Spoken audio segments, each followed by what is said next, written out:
Tenía 67 años cuando descubrí que el silencio puede ser más estruendoso que una tormenta. Mi nombre es Amalia Torres, conservadora de textiles retirada viuda, y hasta ese martes todavía lo bastante ingenua para creer que la bondad podía mantener unida a una familia. Acababa de regresar de una semana con mi hermana en Valle de Bravo, un pequeño respiro para aclarar mi mente, tras meses de trámites y duelo. El viaje en autobús de regreso a la Avenida Reforma en Ciudad de México fue largo, pero tranquilo. Un día otoñal grisáceo de esos en los que el aire huele ligeramente a lluvia y a leña quemada.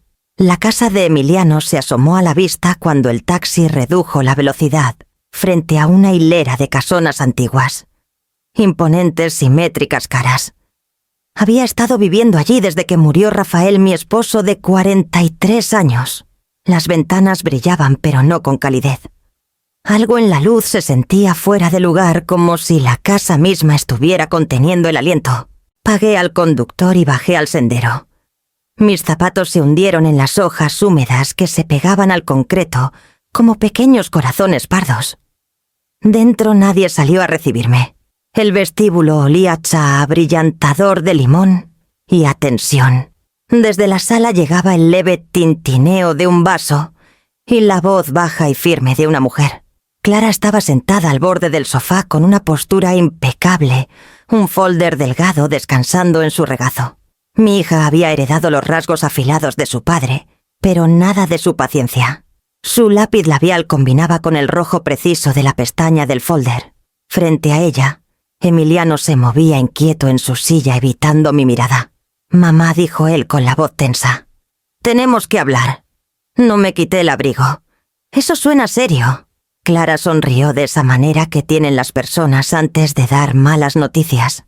La herencia de papá por fin está resuelta. Abrió el folder y tocó la primera página con una uña perfectamente cuidada. «El abogado me pidió que revisara la división contigo antes de que presentemos algo definitivo». Por un segundo las palabras no calaron. Pensé que todo ya estaba decidido, la casa vendida, las cuentas cerradas. Me hundí en el sillón frente a ellos, mi bolsa aún en el regazo como un escudo. Clara cruzó las piernas con un movimiento deliberado y elegante. «Querrás escuchar esto de primera mano. A Emiliano le han otorgado la propiedad en Playa del Carmen, la que está junto a la bahía. Y tú, mamá», levantó la mirada con un brillo en los ojos, «tú has heredado la cabaña en San Miguel de Allende». Parpadeé insegura de si había oído mal. «La vieja cabaña». «Así es», sonrió de nuevo esta vez con un toque frágil. «Papá pensó que te gustaría algo tranquilo. Sencillo. Un lugar que fuera contigo». Emiliano se movió murmurando. «Clara». Pero ella no lo miró. El aire en la sala se sentía pesado metálico. Podía escuchar el leve tic-tac del reloj en la repisa cada segundo, marcando el espacio entre nosotros. Me quité los guantes con cuidado, colocándolos en mi rodilla para evitar que mis manos temblaran. «Vaya», dije manteniendo la voz firme. «Entonces supongo que eso es todo». Clara cerró el folder con un chasquido seco. «Sí», dijo. «Eso es todo». El sonido pareció marcar el fin de algo mucho más grande que una herencia. Al ponerme de pie, la casa se sentía más fría y los retratos en el pasillo parecían seguirme con ojos que ya sabían lo que vendría después. Clara me indicó que me sentara, aunque el tono de su voz sonaba más como una orden. El folder que había sostenido en nuestra última conversación ahora estaba abierto sobre la mesa de centro con un montón ordenado de documentos, asomando la papelería del abogado, nítida y estéril. Emiliano permanecía junto a la ventana, sus dedos trazando la costura de su chaqueta, los ojos fijos en cualquier lugar, menos en mí. Me senté frente a ellos, alisando mi falda como si necesitara algo que hacer con las manos. «Adelante, pues», dije. «Vamos a escuchar qué decidió tu padre». La sonrisa de Clara se ensanchó. Era el tipo de sonrisa que usa alguien que cree que ha ganado. «Rafael fue muy considerado», comenzó con un tono ensayado, cada sílaba perfectamente pronunciada. Quería asegurarse de que ambos estuvieran cómodos después de su partida. Entonces Emiliano se volvió hacia su hermano. «Tú recibirás el penthouse en Playa del Carmen, el que da a la bahía». Emiliano parpadeó. «¿El penthouse?» Pensé que aún estaba hecha nombre de papá.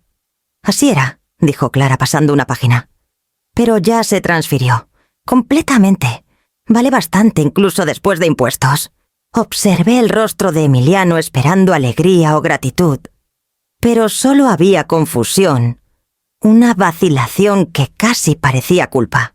Me miró por primera vez como buscando permiso para sentirse aliviado. «¿Y tú, mamá?», continuó Clara suavizando su tono con una dulzura falsa. «Has heredado la cabaña en San Miguel de Allende, la que está cerca del lago». Parpadeé 1 o 2 veces. «La vieja cabaña, la que Rafael usaba para sus fines de semana de pesca, esa misma». Clara juntó las manos pulcramente en su regazo. «Pensó que apreciarías algo tranquilo, sereno. Después de todo, siempre has dicho que te gusta la soledad». Por un momento no supe si reír o llorar. Sentí que las comisuras de mi boca temblaban, y sin querer solté una risa seca frágil, más por incredulidad que por diversión. «Tranquilo», repetí. «Sí, supongo que sí». Clara ladeó la cabeza un movimiento afilado como cuchillo. «¿Ves? Es perfecto para ti». Hizo una pausa con un brillo en los ojos. «Sabes, pequeño viejo un poco chirriante. Como su nueva dueña». Las palabras cayeron como una bofetada. Mi risa se desvaneció en silencio. Emiliano suspiró pesadamente frotándose el puente de la nariz. «Clara, ya basta». «¿Qué dijo ella con inocencia fingida?» «Solo digo que es práctico. Sin escaleras, sin mantenimiento, sin vecinos que se quejen de su radio antiguo o del olor a naftalina. Es ideal». La miré preguntándome cuándo exactamente la hija que crié se había convertido en esta desconocida. Su tono era demasiado pulido, su crueldad demasiado fluida para ser impulsiva. Esto no era un arranque de ira, era una actuación. Emiliano dio un paso adelante con voz baja. «Mamá, no tienes que preocuparte por nada. Clara y yo te ayudaremos a instalarte allá. Tal vez arreglar algunas cosas, hacerla más cómoda». «No será necesario», dije en voz baja. Clara se recostó cruzando una pierna sobre la otra. «Vamos, no es como si te estuviéramos abandonando. Todavía tendrás tu independencia. ¿No es eso lo que quieren las personas de tu edad?» Sus palabras eran suaves pero cargadas de veneno. Sentí un calor detrás de los ojos, pero me negué a dejar que se desbordara. Había aprendido hace mucho que las lágrimas solo alimentan la crueldad. «Creo», dije poniéndome de pie, «que tu padre estaría decepcionado de escucharte hablar así». La sonrisa de Clara no titubeó. «Papá no está aquí, mamá. Solo estamos haciendo lo que él quiso». La sala se sentía más pequeña, como si las paredes se inclinaran para mirar. El aire llevaba el leve aroma del abrillantador de limón que la esposa de Emiliano usaba todos los domingos. Mi reflejo en el cristal del aparador parecía un fantasma fuera de lugar en su propia casa. Me volví hacia el pasillo. «Voy a empacar mis cosas». «Ya está hecho», dijo Clara levantándose también. «Están junto a la puerta principal. Pensamos que sería más fácil así». Emiliano murmuró su nombre otra vez, pero ella lo ignoró. Tomé mi abrigo, el mismo que había usado al volver de Valle de Bravo, aún con un leve olor a humo de leña. Afuera, a través de las grandes ventanas, el cielo se había oscurecido a un tono plomizo. En algún lugar más allá de ese vidrio frío, esperaba una pequeña cabaña que no había visto en décadas. Me dije que solo era una casa, solo madera y paredes, pero al caminar hacia la puerta, el peso en mi pecho me decía que era algo más que eso. Era un destierro disfrazado de herencia. El vestíbulo se veía diferente al entrar, más vacío, despojado de calidez, como si la casa hubiera perdido el aliento. Mis abrigos habían desaparecido del perchero junto a las escaleras y el paragüero estaba desnudo. Entonces las vi 4 maletas alineadas pulcramente junto a la puerta principal, cerradas con cremallera y apiladas con precisión quirúrgica. Mi letra asomaba en las etiquetas de equipaje, las mismas que usé cuando Rafael y yo viajábamos a Querétaro para ferias de antigüedades. No necesitaba preguntar quién las había empacado. Clara estaba junto a la mesa del vestíbulo desplazándose por su teléfono con la calma de quien espera un taxi que ya pidió. La luz de la tarde se deslizaba por su rostro afilando cada ángulo. Emiliano estaba junto a la ventana con las manos en los bolsillos, la mandíbula tensa. Levanté una maleta ligeramente pesada, perfectamente organizada. Mi estuche de joyas estaba encima con el cierre mal alineado. Lo ajusté con un pequeño clic. «Eficiente», dije con voz uniforme. Clara no levantó la vista. Pensé que sería más fácil así, sin estrés, sin desorden. El conductor debería llegar pronto. El conductor Emiliano se aclaró la garganta. «Llamé un taxi, mamá. Te llevará directo a la estación de tren. Desde ahí puedes rentar un coche a San Miguel de Allende. Todo está pagado». Su voz tembló en la última frase. Lo observé con cuidado, el nervioso cambio de peso, la forma en que sus ojos no se encontraban con los míos. «Eso es considerado de tu parte», dije en voz baja. «¿También te lo dijo ella?» No respondió. Clara guardó su teléfono en su bolso. «No hay razón para hacer esto dramático. Tendrás un techo sobre tu cabeza, calefacción, agua. Es más de lo que tienen muchos. Y tal vez, por fin, descanses. Dios sabe que has estado inquieta últimamente. Inquieta. Esa era su palabra para el duelo. Para todas las noches que pasé despierta revisando los papeles de Rafael, intentando mantener unida a nuestra familia después de su funeral. Me agaché y tomé la primera maleta. El mango de la cremallera rozó mis nudillos. Estaba frío, metálico, indiferente. Al menos dejaron los álbumes de fotos. Emiliano asintió. «Están en la azul». «Gracias», dije. Clara suspiró, el sonido nítido como vidrio rompiéndose. «Vamos, mamá.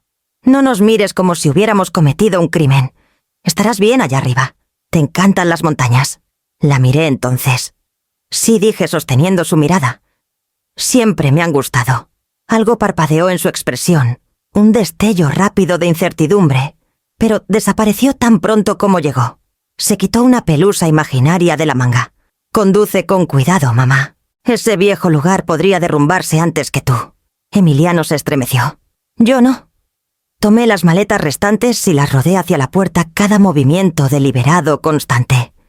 El sonido de las ruedas sobre el piso de madera fuesen el único ruido en la sala. Afuera el crepúsculo se asentó temprano. La luz del porche brillaba débilmente, proyectando un dorado pálido sobre los escalones. Me detuve en el umbral ajustando mi bufanda, sintiendo el aire fresco colarse por mis mangas. Emiliano se quedó detrás de mí, su boca abriéndose y cerrándose como si quisiera decir algo, pero no pudiera. «Te llamaré cuando esté instalada», dije. Asintió con los ojos bajos. «Está bien, mamá». Salí al frío. El taxi llegó justo cuando alcancé la acera, sus faros cortando la niebla. Cargué las maletas yo misma, rechazando la oferta del conductor de ayudar. A través de la ventana de la sala vi la silueta de Clara enmarcada por la luz de la lámpara, elegante e indiferente, ya dándose la vuelta. Cuando la puerta del coche se cerró, hizo un sonido hueco final y limpio. Mientras el taxi comenzaba a moverse, la casa se desdibujó detrás de mí, la luz del porche reduciéndose a un punto tembloroso en el retrovisor. Mantuve mis ojos en ella hasta que desapareció. El taxi olía ligeramente a café y vinilo con el calentador zumbando bajo, mientras las luces de la ciudad se desvanecían detrás de nosotros. Las observé desvanecerse por la ventana trasera hasta que se convirtieron en una raya de oro y gris. Ciudad de México desapareció como termina un capítulo en silencio, sin aplausos. Carlos, el conductor, era un hombre de unos 40 años con manos firmes en el volante. Su nombre brillaba débilmente en la placa sujeta al tablero. Había cargado mis maletas sin decir palabra, y ahora el rítmico sonido de los limpiaparabrisas era el único sonido entre nosotros. «¿Va hasta San Miguel de Allende esta noche, señora?», preguntó después de unos kilómetros con un tono cuidadoso, casi amable. Así es, dije. Mi voz sonaba extraña en mis propios oídos, como si perteneciera a alguien mayor, alguien que ya se había rendido al silencio. Asintió. Es un viaje largo, pero el paisaje allá arriba es bonito. Le gustará cuando lo vea de día. Logré una pequeña sonrisa. Ya estuve allí antes, hace años. Soltó una risita. Entonces se sentirá como volver a casa. Casa. La palabra se atoró en mi garganta. Volví mi rostro hacia la ventana donde el paisaje se había convertido en un borrón interminable de árboles desnudos y luces lejanas de granjas. Cada destello de las señales de la carretera se sentía como un pulso, marcando un tiempo que no podía recuperar. Cerré los ojos y por un momento estaba de nuevo en otro coche Rafael, conduciendo las ventanas abiertas. Clara, una niña en el asiento trasero, tarareando la radio. Íbamos camino a esa misma cabaña en la que entonces parecía un mundo secreto. La mano de Rafael estaba cálida sobre la mía en la consola. Cuando me retiré había dicho, la arreglaremos, la haremos nuestra otra vez. No me di cuenta de cuánto tiempo había estado conteniendo el aliento, hasta que el taxi dio un leve salto sobre un bache. Carlos me miró por el retrovisor. ¿Todo bien ahí atrás? Estoy bien, dije. Asintió de nuevo y bajó el volumen de la radio. Una vieja canción suave, de los 70, toda armonía y melancolía. El tipo de melodía que Rafael habría tarareado mientras lijaba una mesa en el garaje. El sonido llenó los espacios silenciosos que las palabras no podían alcanzar. Nos detuvimos una vez, en una gasolinera para cargar combustible. Estiré las piernas y compré un vaso de papel con café que sabía a cartón. El frío atravesó mi abrigo mientras estaba bajo las luces fluorescentes que zumbaban. La nieve comenzó a caer ligera e incierta, como si estuviera probando el terreno, antes de comprometerse con el invierno. Cuando llegamos al desvío hacia San Miguel de Allende, era cerca de la medianoche. Las carreteras se estrecharon el mundo, reduciéndose a lo que los faros podían tocar. Los pinos se alzaban altos y oscuros a ambos lados sus copas, desvaneciéndose en la niebla. Carlos redujo la velocidad entrecerrando los ojos hacia el mapa en su pantalla. «Camino forestal viejo, ¿verdad?», preguntó. «Así es», dije. «Sigue hasta el buzón marcado con el 147. Es pequeño, podrías pasarlo por alto». Lo encontró fácilmente. La grava crujió bajo las llantas cuando giramos el sendero estrecho, serpenteando entre sombras. Luego por fin los árboles se abrieron y la cabaña apareció madera oscurecida por el tiempo, un leve resplandor amarillo en una ventana. Carlos estacionó y apagó el motor. El silencio que siguió fue tan profundo que hizo sonar mis oídos. «Aquí estamos», dijo suavemente. «¿Quiere que espere hasta que esté dentro?» Negué con la cabeza. «No, gracias. Estaré bien». Aún así me ayudó a descargar las maletas. Cuando las luces traseras finalmente desaparecieron por el camino estaba sola. El aire olía a pino y nieve. Mi aliento salía en finos hilos blancos. En algún lugar dentro, una tabla del piso crujió como si la casa misma se hubiera movido para escuchar. Di un paso adelante, mis botas crujiendo suavemente, y por primera vez, desde que salí de Ciudad de México, no sentí miedo. Solo estaba lista. La llave giró con dificultad y la vieja puerta cedió con un suspiro casi humano. El aire frío salió primero, pino polvo, y algo ligeramente dulce como granos de café añejos. Me detuve en el umbral esperando el olor a podredumbre o abandono, pero nunca llegó. El aire estaba limpio. Vivido. Alguien había estado aquí. Dentro, la luz de la linterna de mi celular captó el brillo de la madera pulida. La cabaña no era como la recordaba. Las tablas del piso relucían débilmente y los muebles sillas de pino sencillas. Un sofá estrecho, una chimenea de piedra estaban en perfecto orden, sin telarañas, sin desorden. Olvidado. Dejé mi maleta cerca de la chimenea y desabotoné mi abrigo medio esperando que la ilusión se desmoronara al parpadear. Rafael y yo vinimos aquí una vez hace años cuando Clara aún era lo bastante pequeña para perseguir libélulas por la orilla del lago. En ese entonces el lugar era más un cobertizo de herramientas que un hogar. Él había dicho que quería restaurarlo algún día. Ese día nunca llegó. Sin embargo, aquí estaba cuidado de una manera silenciosa, como el amor que perdura cuando nadie lo ve. Me dirigí a la cocina. El mostrador brillaba bajo una fina capa de polvo, y una lata de café estaba pulcramente colocada junto a una tetera de estufa.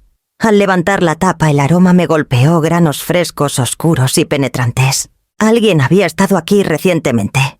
Mi corazón dio un salto fuerte. Encendí el interruptor de la luz.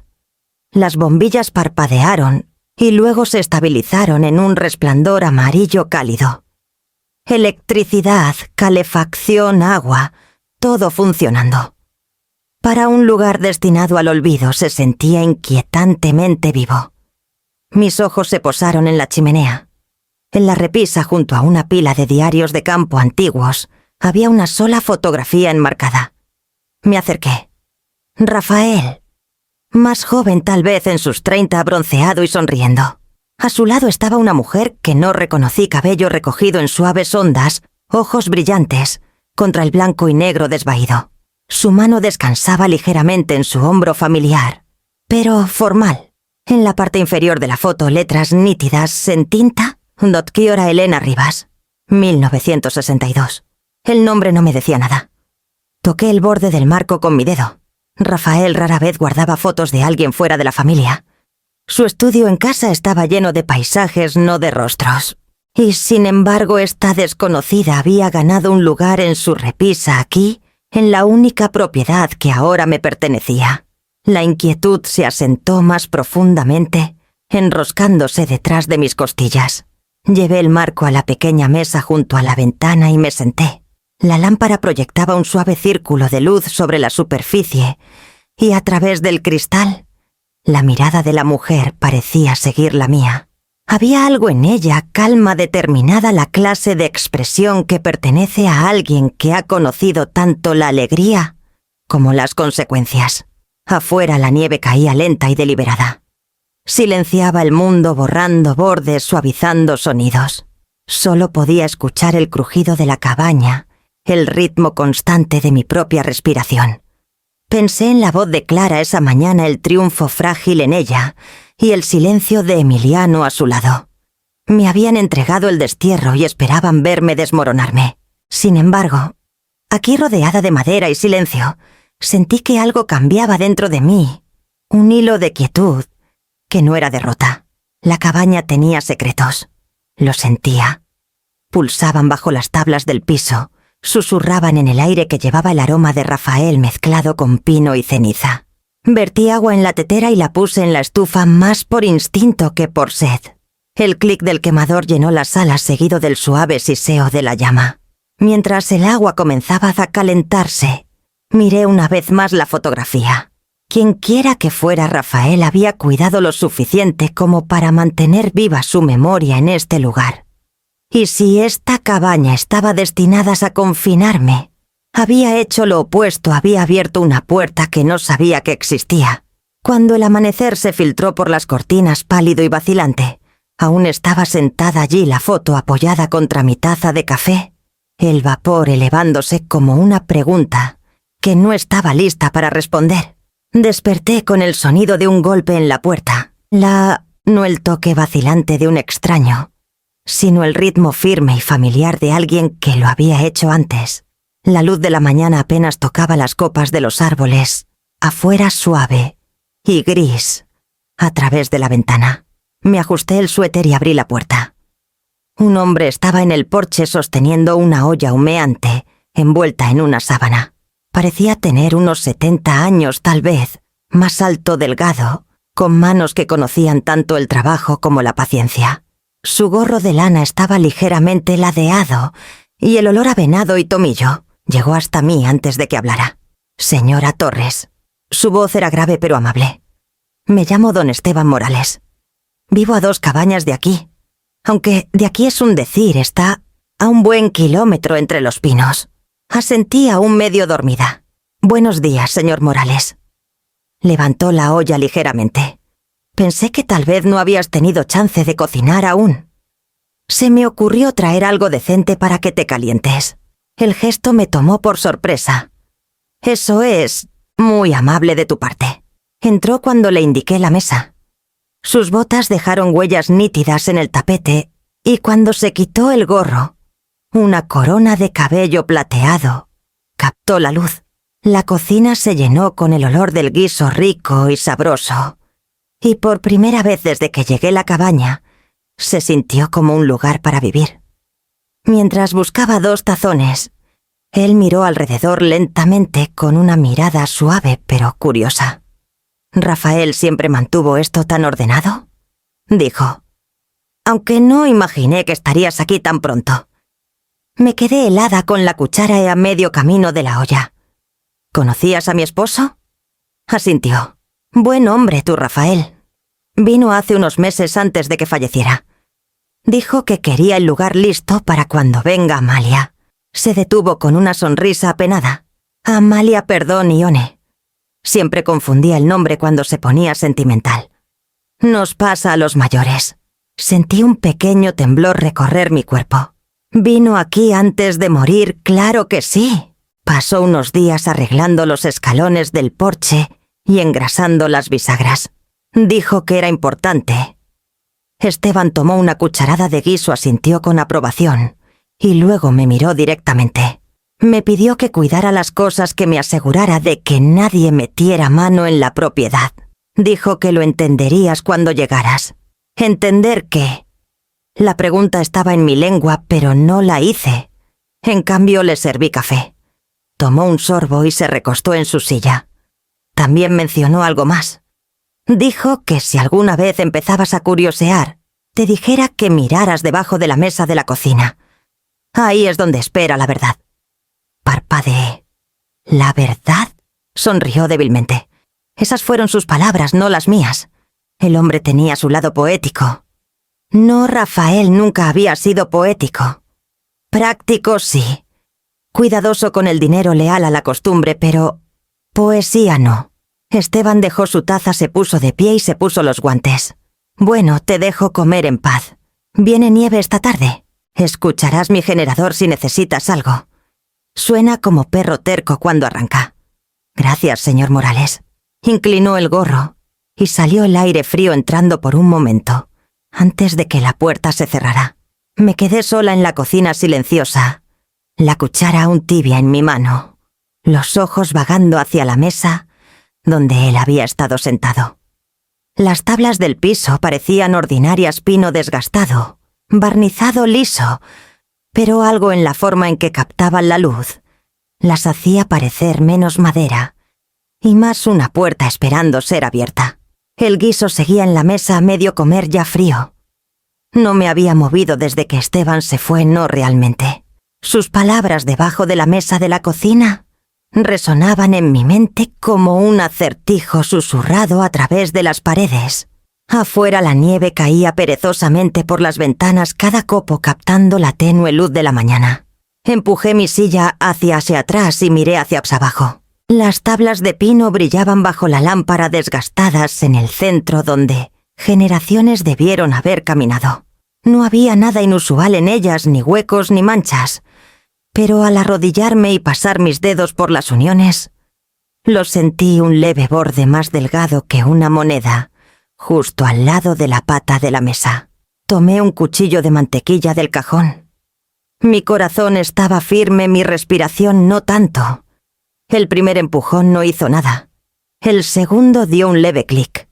La madera se movió ligeramente, liberando una ráfaga de aire frío y polvoriento. Mi mano tembló mientras levantaba la tabla una pulgada, luego otra. Debajo, en el estrecho espacio entre las vigas, había un bulto envuelto en un hule oscuro con bordes rígidos por el tiempo. Me senté sobre mis talones mirándolo. La última vez que había encontrado algo escondido por Rafael fue la caja de anillo que deslizó en mi bolsillo el día que me propuso matrimonio. Esto fuera lo que fuera, se sentía más pesado tanto en peso como en significado. El hule se desprendió con un crujido seco, revelando una caja de lata rectangular moteada de óxido. Parecía ordinaria, del tipo que se usa para herramientas o señuelos de pesca, pero su superficie aún llevaba un leve rastro de la pulcritud de Rafael, sin abolladuras, sin polvo. Mi nombre, Aimalia, estaba grabado débilmente en la tapa. Pasé mi pulgar por las letras, los surcos poco profundos, pero deliberados. Por un momento solo miré atrapada entre el temor y la curiosidad. Luego levanté el pestillo. Las bisagras gimieron suavemente. Dentro una pila de papeles yacía perfectamente alineada, escrituras dobladas, mapas de aspecto oficial y páginas amarillentas selladas con marcadores topográficos y sellos geológicos. Un leve aroma a cedro y tabaco se elevó de ellos el olor del estudio de Rafael. Debajo de los papeles, envuelto en un pañuelo de lino desvaído, había un sobre.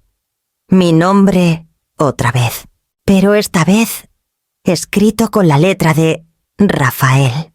Lo sostuve entre ambas manos sintiendo el peso de la tinta y los años.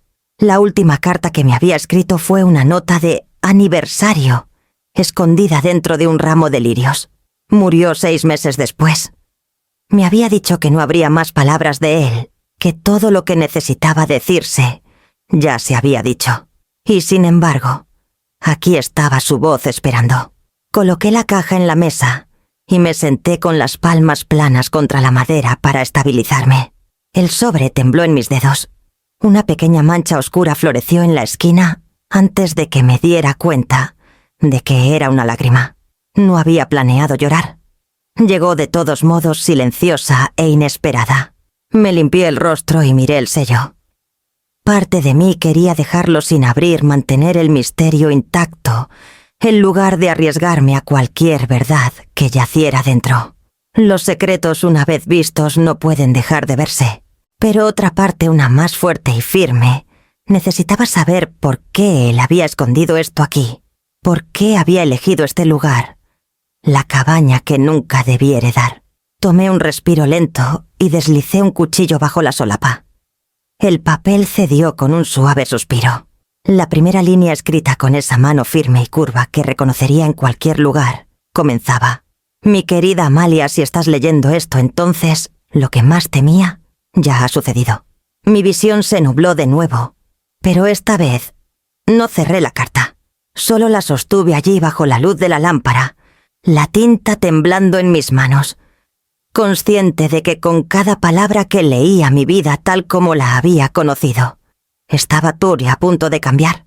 Afuera la nieve se espesaba, y dentro de la cabaña algo en mí congelado durante meses finalmente comenzaba a descongelarse.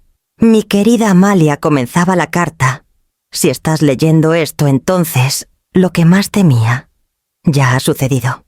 Espero que hayas encontrado la cabaña cálida y que Esteban recordara traerte guiso. Prometió que lo haría.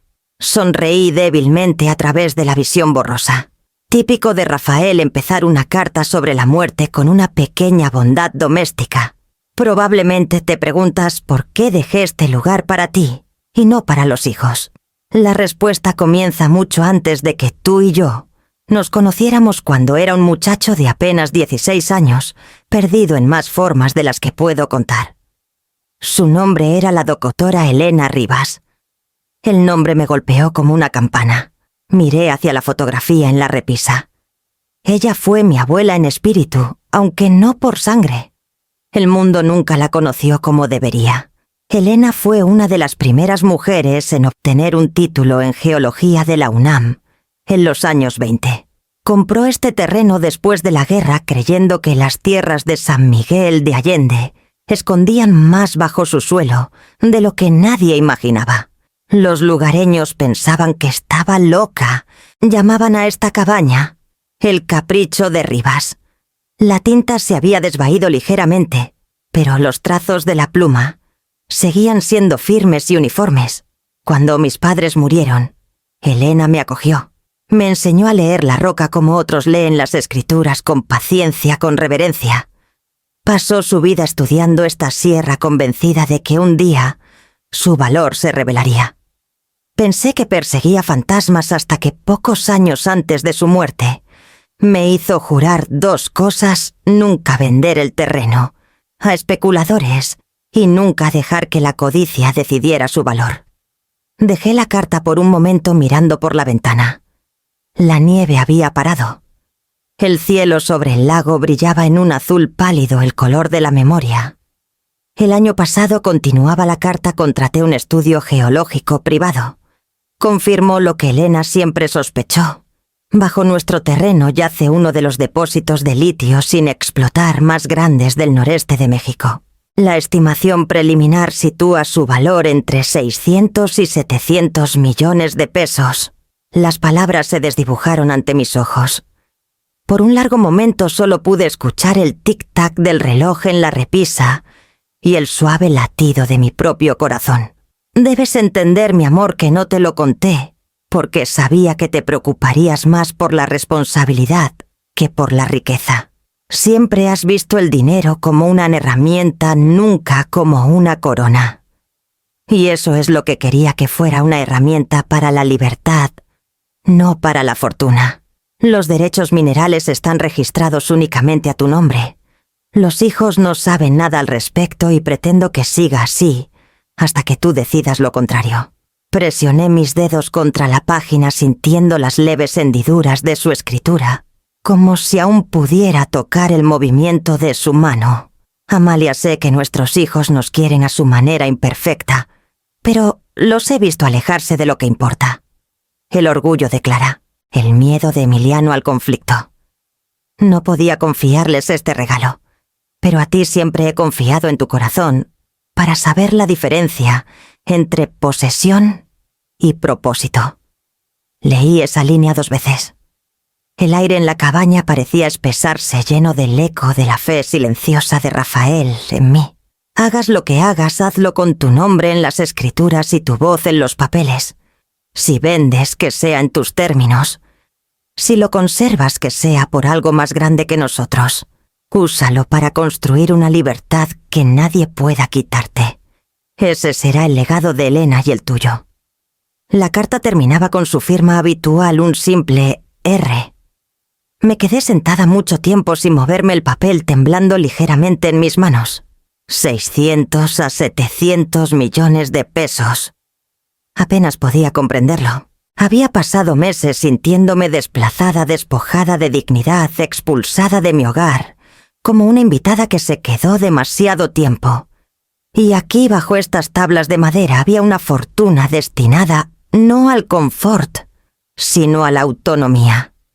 La cabaña ya no se sentía como un destierro. Se sentía como un umbral. Doblé la carta con cuidado y la coloqué de nuevo en la caja, mis lágrimas secándose en resolución.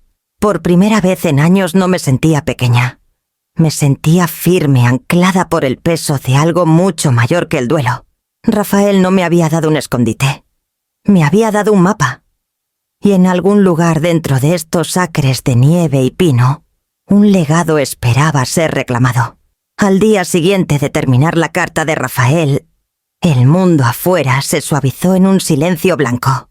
La nieve cubría los pinos alisando cada borde áspero, en calma. Dentro el fuego murmuraba en la chimenea, la tetera silbaba débilmente, y yo estaba sentada en la mesa de la cocina con la carta doblada junto a mi taza de té.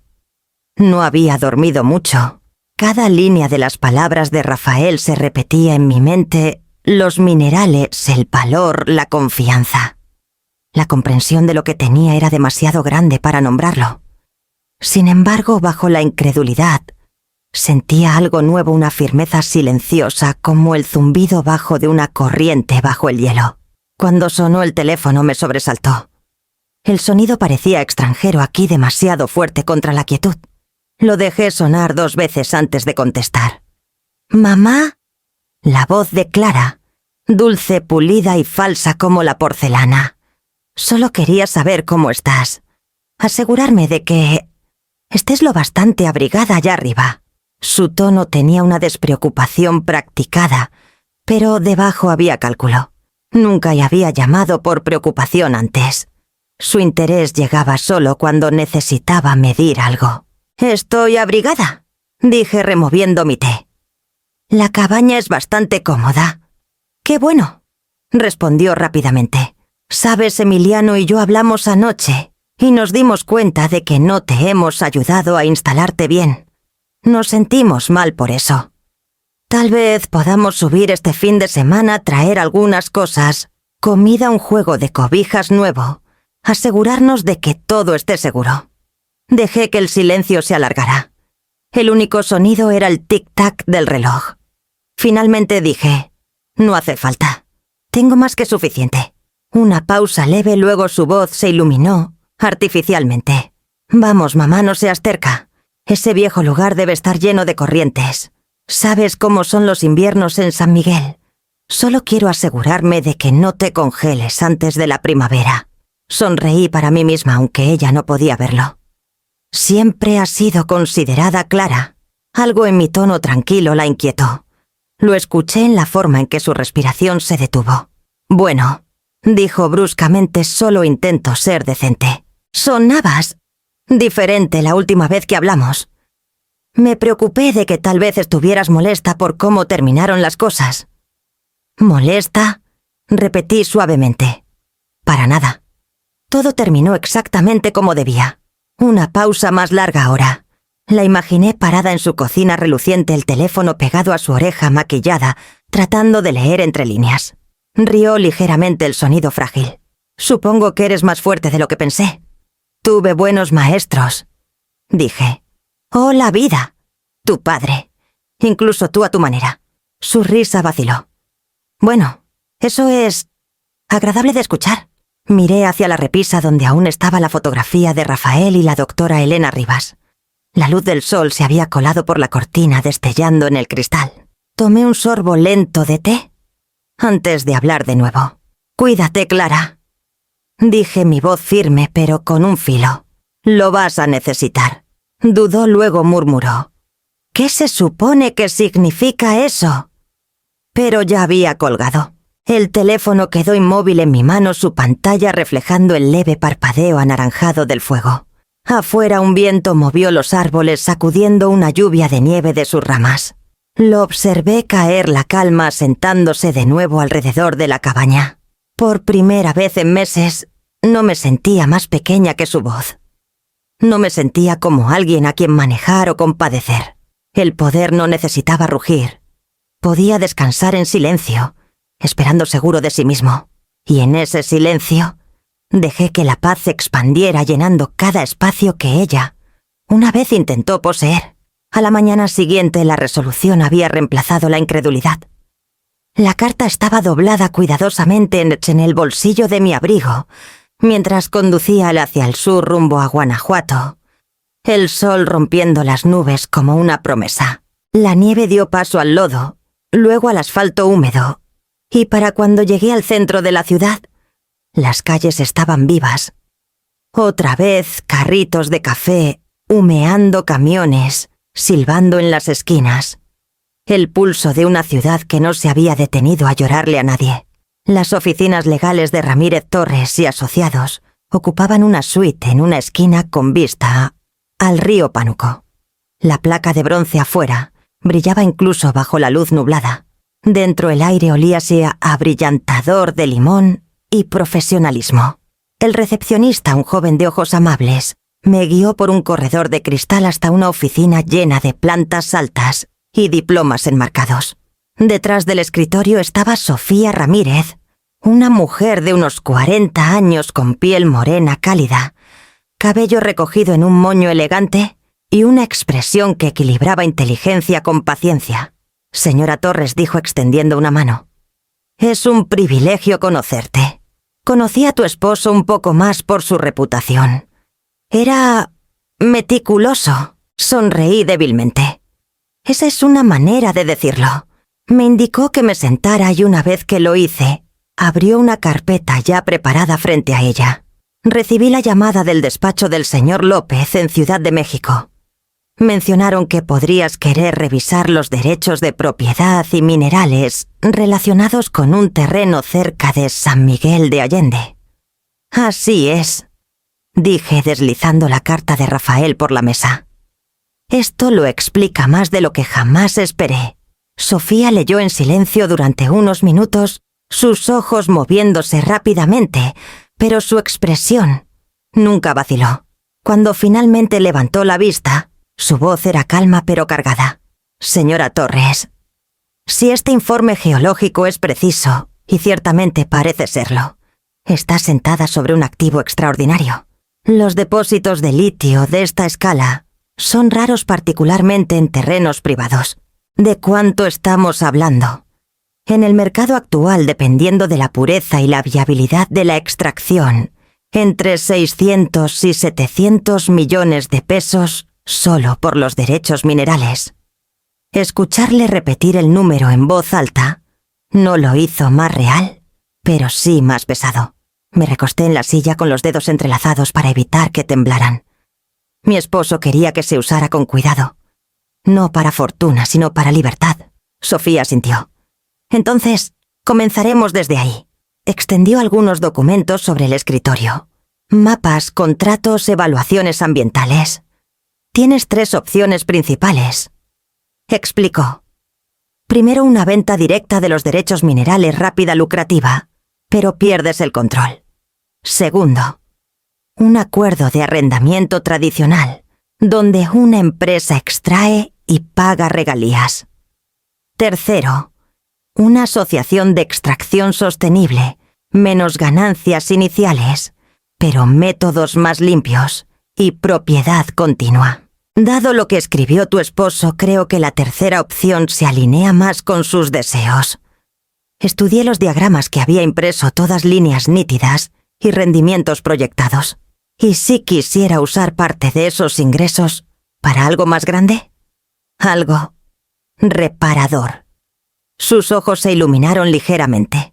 ¿Qué tienes en mente? Le conté sobre la idea que había estado formándose desde que leí la carta sobre mujeres, como yo, mujeres que habían sido expulsadas de sus propios hogares, descartadas como cargas olvidadas por las familias que alguna vez construyeron. Una fundación, dije, una que ofreciera vivienda, educación y ayuda legal para mujeres descartadas pero no derrotadas. Sofía se inclinó hacia la adelante. ¿Te das cuenta de que ese es exactamente el tipo de trabajo que cambia legados? No solo los preserva, sostuve su mirada. Entonces eso es lo que quiero. Convertir lo que pensaron como destierro en independencia, no solo para mí, sino para otras. Por un largo momento no dijo nada. Luego sonrió una curva silenciosa y aprobatoria de los labios. Podemos hacer que ocurra. No solo estás heredando un terreno, señora Torres. Estás heredando una palanca y la estás usando de la manera correcta. Mientras comenzaba a ti delinear los pasos, establecer la Fundación Elena Rivas, estructurar las cláusulas de arrendamiento de minerales para financiarla indefinidamente, sentí que algo dentro de mí se asentaba. No era exactamente alegría, sino una sensación de alineación. Por primera vez desde la muerte de Rafael, no estaba reaccionando. Estaba decidiendo. Cuando terminó la reunión, Sofía me acompañó al elevador. ¿Sabes? Dijo suavemente, la mayoría en tu posición vendería y desaparecería hacia la costa. Tú estás haciendo lo más difícil. He hecho cosas más difíciles, respondí sonriendo. Cuando las puertas del elevador se cerraron, capté un vistazo de mi reflejo en el acero mayor, sí, pero más firme. El tipo de mujer que Elena Rivas podría haber reconocido. Afuera el viento del río Pánuco era frío pero limpio. Abotoné mi abrigo y regresé al estacionamiento, el peso de la carta, ahora más ligero en mi bolsillo. La libertad, me di cuenta, no llegaba con ruido ni aplausos. Llegaba silenciosamente en forma de elección y el coraje para usarla bien. Comenzó con un golpe en la puerta de la cabaña justo después del amanecer, del tipo que llevaba más vacilación que urgencia. Cuando abrí, Esteban Morales estaba allí de nuevo, su gorro de lana cubierto de escarcha y su aliento humeando en el frío. «Buenos días, señora Torres», dijo moviendo las botas en el porche. «No quería molestarte. Pensé que debía avisarte. Alguien vino a husmear por la propiedad ayer. Dijeron que eran topógrafos de Guanajuato. Hicieron demasiadas preguntas sobre quién es el dueño». Crucé los brazos, el frío colándose por mis mangas. «¿Y qué les dijiste?». Bajó la mirada avergonzado. «Solo que eras la viuda de Rafael y que el terreno ahora es tuyo». No le di importancia hasta después. Supongo que dije demasiado. Está bien, dije suavemente. No dijiste nada que no fuera cierto. Aún así, mi estómago se tensó. Los rumores, una vez liberados, nunca regresan en silencio. Por la tarde llegó la primera señal de problemas en forma de un correo electrónico, una carta de aspecto oficial de un despacho de abogados en Ciudad de México, que no reconocí. El asunto decía: notificación de preocupación por competencia testamentaria. Mi nombre estaba debajo, frío y formal. Lo leí 2 veces, luego una tercera. La carta afirmaba que mis acciones recientes respecto al patrimonio de Torres planteaban preguntas razonables sobre mi competencia mental. La petición solicitaba una evaluación dadas las decisiones potencialmente erráticas respecto a una propiedad valiosa. Estaba firmada en tinta azul nítida, Clara Torres. Por un largo momento solo pude mirar la pantalla. Mis manos no temblaron, pero mi corazón dolió de esa manera profunda y silenciosa que se siente más antigua que el duelo. Ahí estaba en letra impresa: la hija que alguna vez durmió contra mi hombro en largos viajes en coche, ahora me tildaba de inestable para proteger su herencia. Reenvié el mensaje a Sofía con una nota breve. Pensé que te gustaría una risa matutina. Su respuesta llegó en 15 minutos. Ay, Amalia, si conocieran los estatutos tan bien como conocen la soberbia, podrían tener alguna oportunidad. No pueden tocarte. Los derechos minerales y el título son a prueba de balas. Déjalos que se agoten. Presentaré una respuesta que les hará desear haberse dedicado a tejer, en lugar de litigar. No pude evitar sonreír. Sofía tenía ese tipo particular de humor mordaz que hacía que la guerra legal sonara como bordado. Más tarde imprimí la carta y la puse junto a la de Rafael en la mesa. Una hablaba de confianza, la otra de traición. 2 documentos igualmente permanentes, igualmente reveladores. La nieve había parado de nuevo para la noche. El mundo fuera de la ventana estaba quieto y vidrioso, el lago sellado en hielo. Me serví un pequeño vaso de mezcal, algo que Rafael siempre reservaba para momentos de claridad, y me senté junto al fuego. No había satisfacción en la desesperación de Clara, solo una tristeza extraña y cansada. No era malvada, solo estaba asustada, moldeada por años de querer lo que pensaba que se le debía. Pero el amor torcido por la codicia se convierte en algo irreconocible. Toqué su firma con mi dedo, la tinta suave, bajo la luz de la lámpara. Entre la ira y la lástima encontré una especie de paz. Me había mostrado quién era, y finalmente le creí. Cuando el fuego crepitó y las brasas se movieron, doblé la carta una vez, la deslicé en la caja junto a la de Rafael y susurré a las llamas. Se acabó. Afuera el viento se alzó entre los pinos sin llevar perdón ni culpa, solo el sonido de una familia que ya no podía salvar. Para el fin de semana la tormenta había pasado dejando atrás un silencio tan claro que casi dolía. El tipo de silencio que te hace escuchar tus propios pensamientos en capas duelo, en el fondo. Fuerza emergiendo. Me paré junto a la ventana de la cabaña observando cómo la nieve se asentaba en los pinos y supe que era el momento. Marqué el número de Clara primero. Respondió al segundo timbre, su tono ya tenso por la sospecha. ¿Mamá? ¿Así es? Dije con calma. Estaba pensando que deberíamos hablar. De verdad, esta vez. ¿Por qué no vienen tú y Emiliano a cenar mañana por la noche? A las 6 en punto. Hubo una pausa lo bastante larga para escuchar sus cálculos. ¿Cenar? Repitió cautelosa. En la cabaña. En la cabaña. Dudó de nuevo, luego forzó un brillo en su voz. Claro, Emiliano estará encantado. Traeré el postre. Sonreí aunque no podía verme. No será necesario. Yo me encargo de todo. Después de colgar me quedé quieta un largo rato, escuchando el zumbido de la cabaña. Era la misma quietud que Rafael solía amar antes de que llegaran los invitados, su pausa, antes del propósito. Casi podía escuchar su voz a mi lado. Pon la mesa. Hazlo bien. Esa tarde manejé al pueblo por víveres. La empleada del mercado, una mujer de voz suave llamada Marisol, me ayudó a elegir un corte de carne que se deshacía como Rafael lo prefería. Compré zanahorias, cebollas, papas, tomillo y una botella del vino tinto que él solía llamar su salsa de la suerte.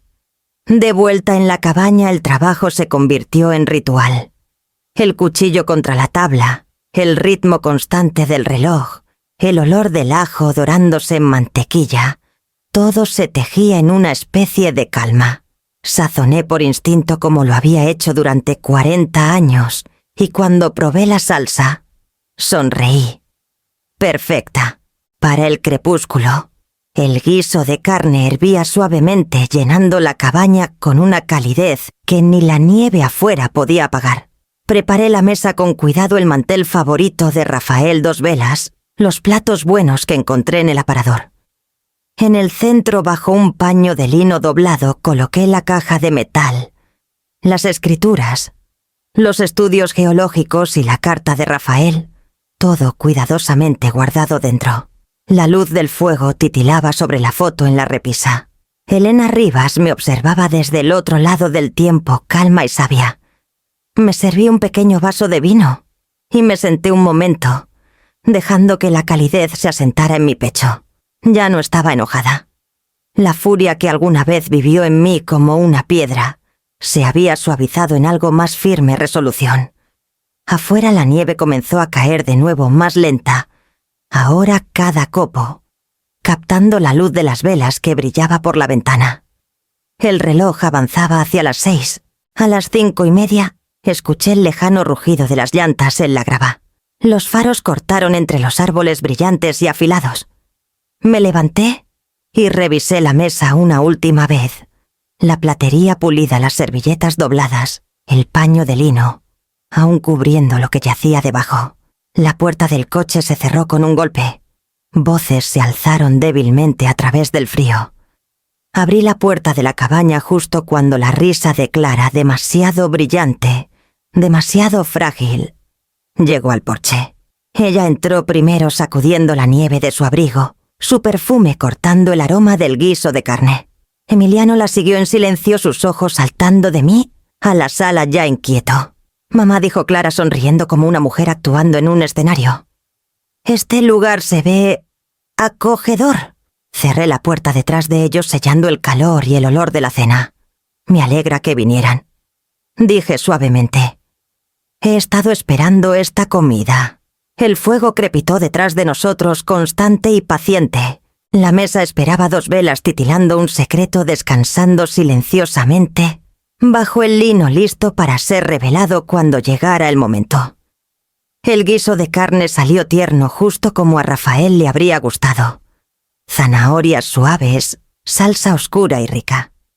La cabaña brillaba con la luz de las velas, del tipo que hacía que todo pareciera engañosamente gentil. Clara y Emiliano estaban sentados frente a mí, el parpadeo de las llamas, captando el brillo nervioso en los ojos de él y el cálculo en los de ella. «Mamá, esto huele divino», dijo Clara tallando una sonrisa que no llegabas a sus ojos. «Casi olvidé cuánto extrañaba tu comida. Me alegra que vinieran con hambre», dije. «Ha pasado mucho desde que cociné para la familia». Emiliano se aclaró la garganta alcanzando su copa de vino. «Estamos felices de estar aquí, mamá. Es bueno verte». «Qué bueno», dije. «Entonces disfrutaremos la comida primero. La charla puede esperar». Comimos en un silencio cortés roto, solo por el roce de los tenedores y el zumbido tranquilo del fuego. Clara hablaba ocasionalmente, charlas pequeñas sobre la ciudad, sobre el nuevo cliente de Emiliano, sobre colores para el cuarto del bebé. Su tono era brillante, pero sus ojos seguían desviándose hacia la forma cubierta en el centro de la mesa. El paño de lino parecía bastante inofensivo, pero podía ver su curiosidad tornándose en sospecha. Cuando los últimos platos fueron recogidos, serví café en 3 tazas y, finalmente, alcancé el paño. Mis manos no temblaron.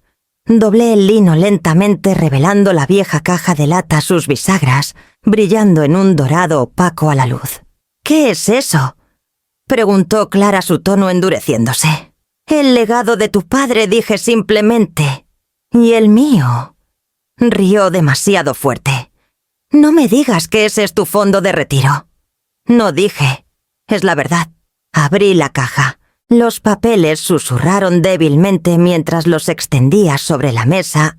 Informes de topografía, escrituras de derechos minerales, el contrato de arrendamiento notariado y finalmente el Nuevo Testamento.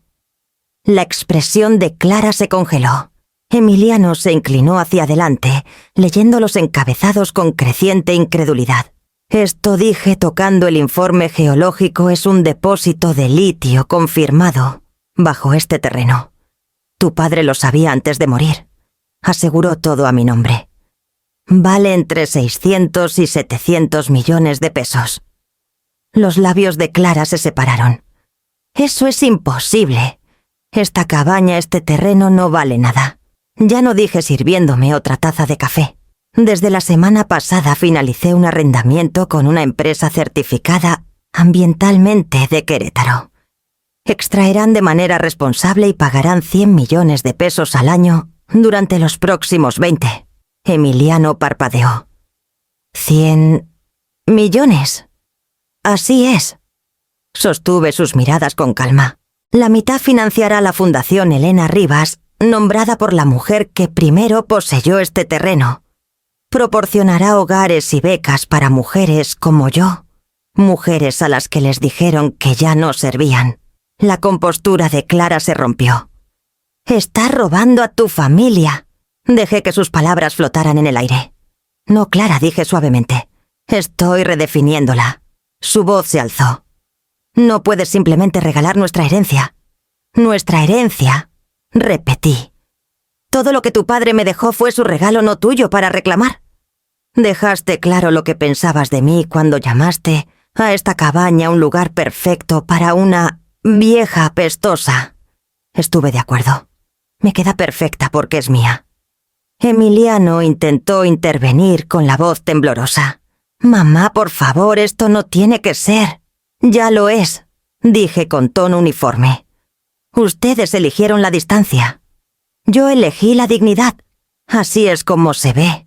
Clara empujó su silla hacia atrás tan repentinamente que raspó el suelo. Su rostro se había puesto pálido bajo el maquillaje perfecto. «Eres increíble», siseó. «¿Sabes lo que pensarán las personas? Que finalmente aprendí a dejar de disculparme», dije.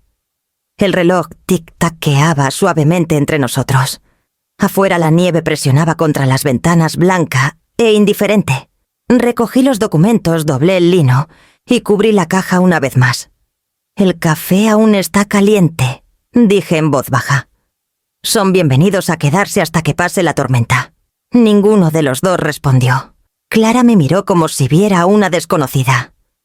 Y tal vez lo era. Había pasado una vida siendo la mujer que lo daba todo. Ahora era la que mantenía la mesa firme. El silencio tras el estallido de Clara era denso como el humo. Solo el fuego hablaba crepitando suavemente en la chimenea. Ella estaba rígida con el abrigo abotonado a medias, el rostro enrojecido por la ira y la incredulidad. Emiliano miraba entre nosotras, dividido, su boca entreabierta, como si una disculpa pudiera salvar el aire de congelarse. Me levanté lentamente de mi silla, las rodillas inestables, pero la voz calma. «Es tarde», dije. «Deberían irse antes de que las carreteras se congelen». Emiliano parpadeó. «Mamá, por favor, no hagas esto». «No estoy haciendo nada», respondí alcanzando la cafetera. «Solo les pido que salgan de mi hogar». Clara soltó una risa aguda y frágil. «¿Tu hogar? ¿Quieres decir la choza con la que te compadecimos?» Sostuve su mirada. «No, Clara. La tierra que tu padre me confió. La que ridiculizaste sin entender su valor». Ella arrojó su servilleta sobre la mesa. «¿Crees que el dinero te hace justa ahora? Solo eres una vieja jugando a ser reina del bosque. A nadie le importa tu pequeña fundación». «Entonces no te importe», dije suavemente. Eso la detuvo. Por primera vez pareció insegura su furia, deslizándose en algo más pequeño, dolor tal vez, o vergüenza que no podía nombrar. pero se enderezó de nuevo decidida a terminar con crueldad. Bien. Vámonos, Emiliano. Terminé de fingir. Emiliano dudó. Clara espera. No lo hizo.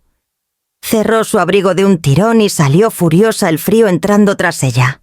La puerta se cerró con fuerza suficiente para hacer temblar los cristales. Emiliano se quedó allí un momento, el sonido de los pasos de su hermana desvaneciéndose en la nieve afuera. Cuando finalmente habló, su voz era cruda. No sabía lo que dijo ese día sobre la cabaña sobre ti. Debería haberla detenido. Solo no sabía cómo arreglarlo.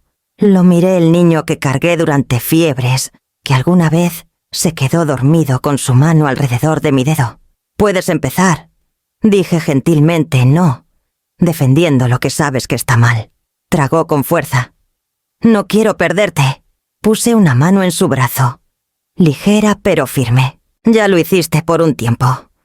Pero perder no es lo mismo que terminar. Vete a casa, Emiliano. Sé el hombre que tu padre creía que podías ser.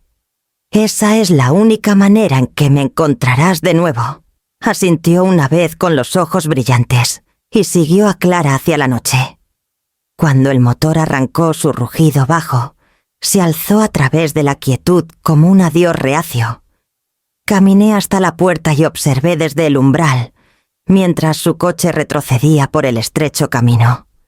Los faros cortaron cintas pálidas a través de la nieve, hasta que giraron en la curva y desaparecieron. El viento se alzó suave al principio, luego más fuerte.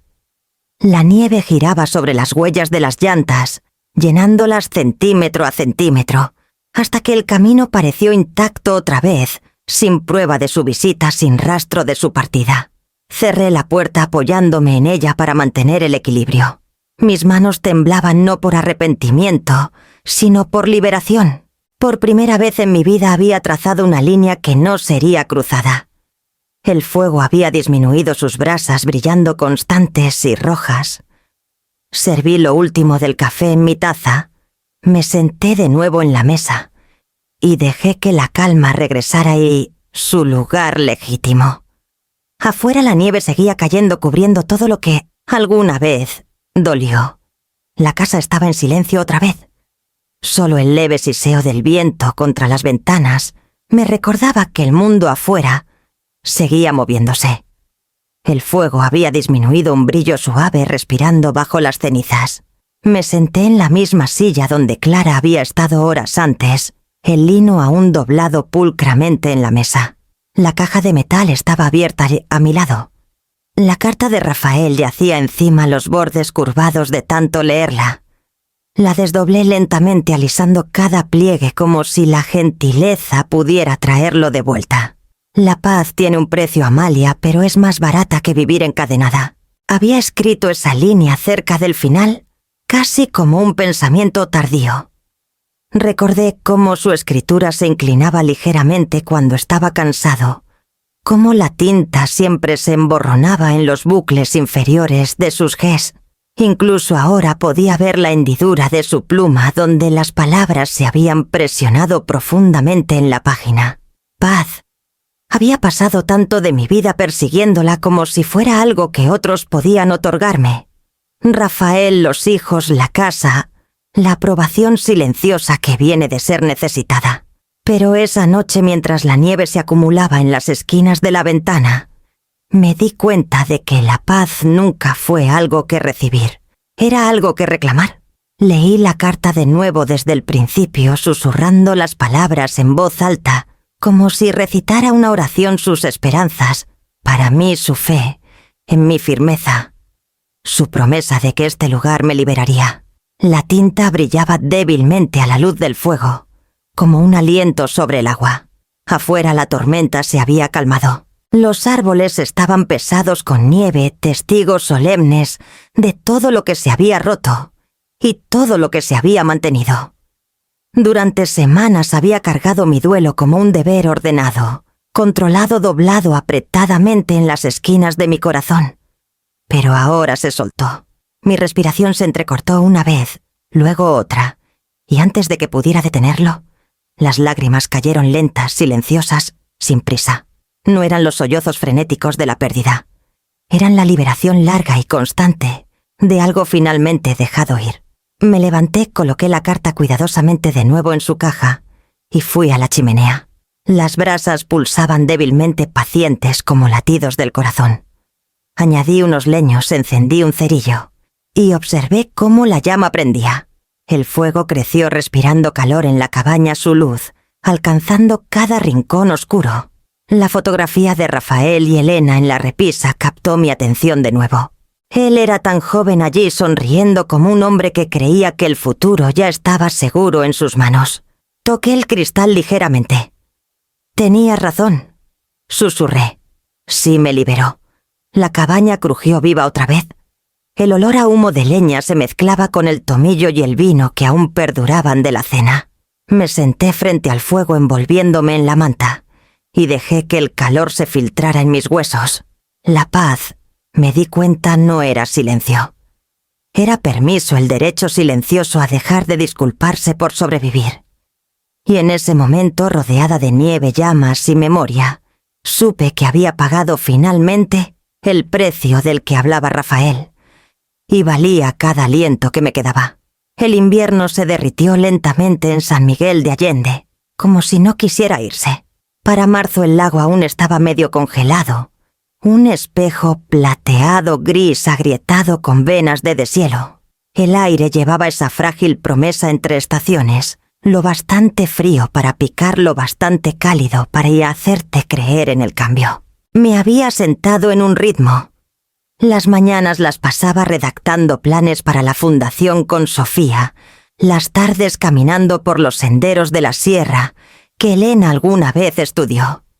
Llegaban cartas de contratistas y donantes de mujeres que habían oído susurros del proyecto y querían ayudar.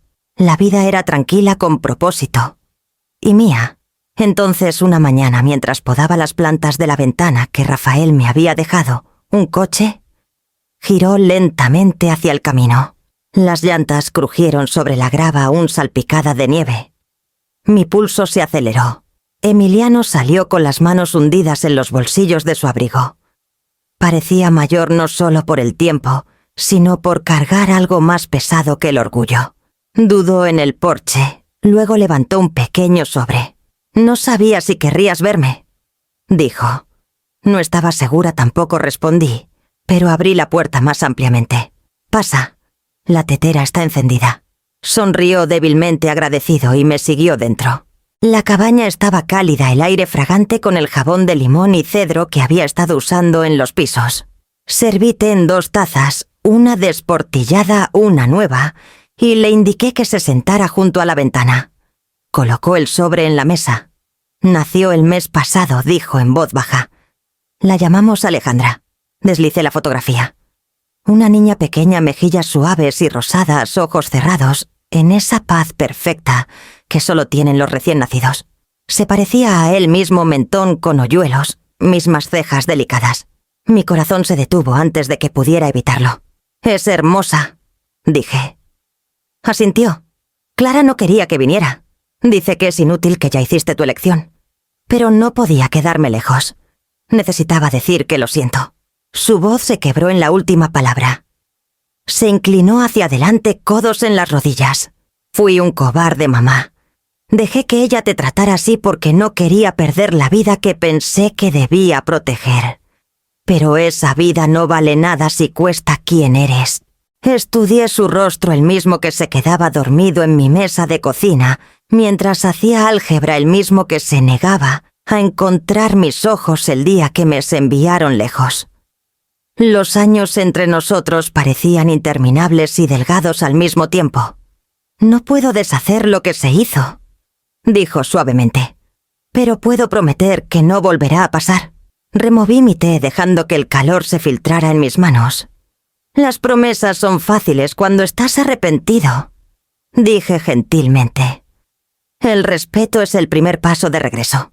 Y es un camino largo», asintió con los ojos brillando. «Entonces lo caminaré». Por un tiempo ninguno habló. Afuera el viento se movía por el lago congelado, esparciendo pequeños destellos de luz. El silencio entre nosotros no era el silencio frágil de la ira, sino algo nuevo y delicado: entendimiento. Aún aprendiendo, repito, a respirar. Miró los libros apilados en el mostrador. Sofía Ramírez leyó en voz alta desde una carpeta. «Entonces, ¿la fundación es real?» «Muy real», dije. «La primera beca se otorga el próximo mes.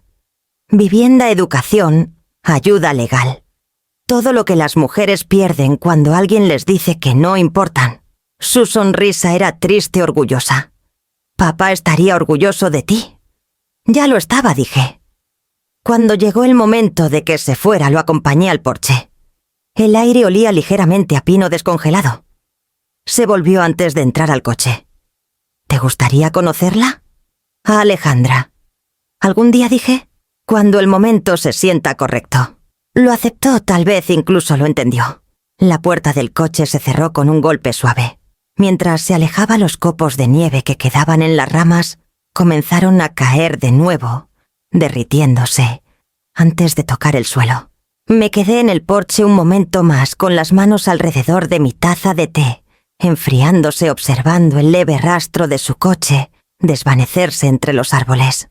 El dolor en mi pecho ya no era agudo, era constante, casi pacífico. El perdón, pensé, no se trataba de reescribir lo que se había hecho. Se trataba de recordar de manera diferente, sin rendirte en el proceso. Y mientras el lago reflejaba la pálida luz de la primavera temprana, entendí qué significaba aún el amor: no retorno, no reparación, sino liberación.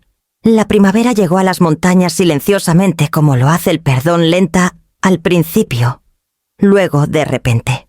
El último hielo en el lago de San Miguel se había derretido en cristal, y los árboles a lo largo de la sierra brillaban con un verde nuevo. Los estandartes de la fundación colgaban de los escalones frontales del edificio recién renovado, el Centro Elena Rivas para mujeres. La ceremonia había sido modesta, como pedí. El alcalde del pueblo dio un breve discurso sobre la resiliencia.